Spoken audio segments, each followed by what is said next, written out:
Hey everyone, welcome to part 4 of the tunnel here on Ionia Subdivision. I'm trying to talk low as possible because everybody's sleeping.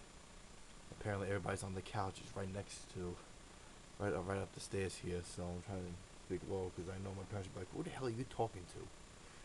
Alright? They laugh every time I make these videos, but I love it. So, basically what we're gonna do tonight, we'll be doing the rock molds. And so what it did right now, as you can see, I used the plaster and went over the layer of paper towel, and so to smooth it out a little more, so it looks like a more of a mound texture than just paper towel everywhere. Okay. Um, like I said from part two, I'm sorry, part three. And now, so this is about rock molds. Now, when you do the rock molds, okay, there's so many different kinds, like I showed you in part one. So many different kinds you could do. Okay. Alright, these are the ones that I use for this mountain. Let me get the other one here. For this particular mountain, I'm using these. Okay. And this one.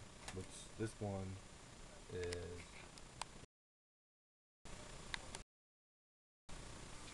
This one is right.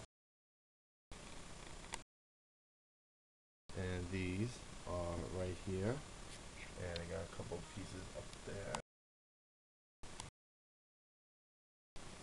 You see only three, but it's more than that. What I do normally is when you, they say to dry it overnight. You know, sometimes when you make the molds, okay, you gotta have them where it's not too wet. When it's too wet, it'll never dry.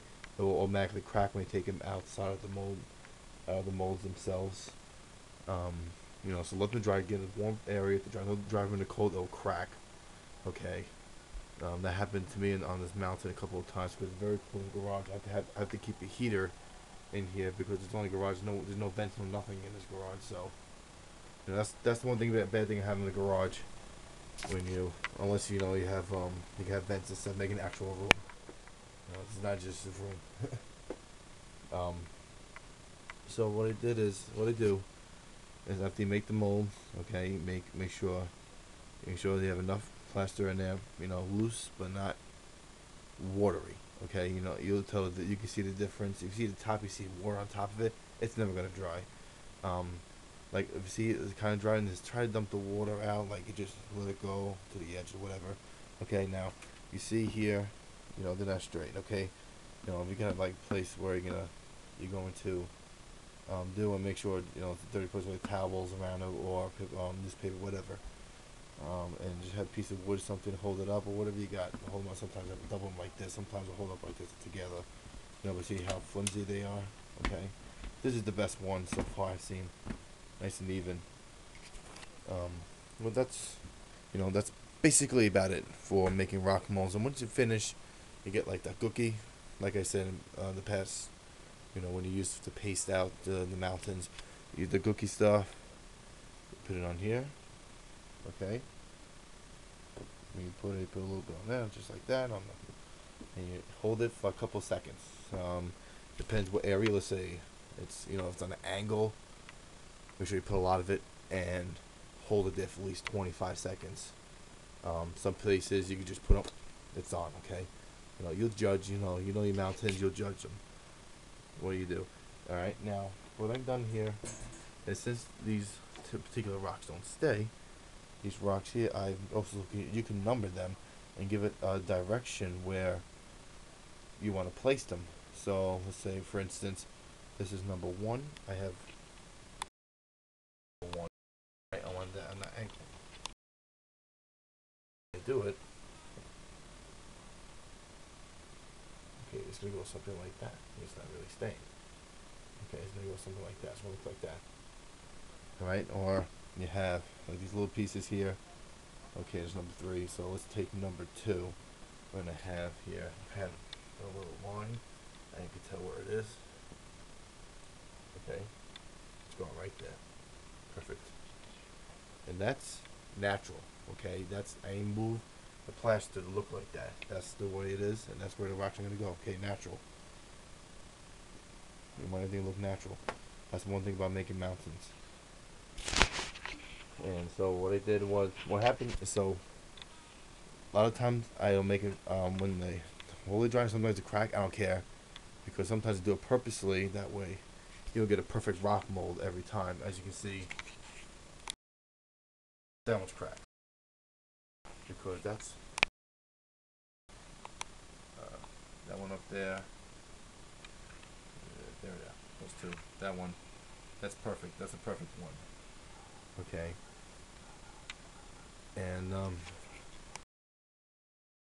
can make realistic looking rocks. You know, it's like 10, 15 rock models look exactly the same. I mean, they can fit into each other.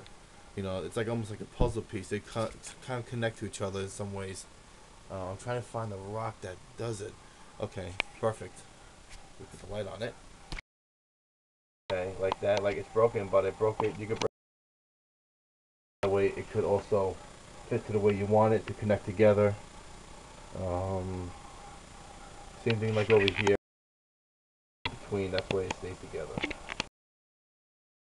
Cut and paste, kindergarten stuff, right? Right. That's it. So that's really it for now for part 4. Part 4. I get part 4, number 1. Okay, number 2 will be coming very shortly. So hopefully, probably the next day. It is today's the 4th, so the 5th is tomorrow. And part 3 was last night, 2 o'clock, or earlier this morning, which was like 2 o'clock in the morning. So alright, so whoever, if you're doing this right when I'm doing these, that'd be great. Now I had a little problem here with the trains going very close to the edge here, so I have to move them out of the way. So I am going to see, it's very, very forgiving, this stuff. It's all cracked, ready to go, it'll be done.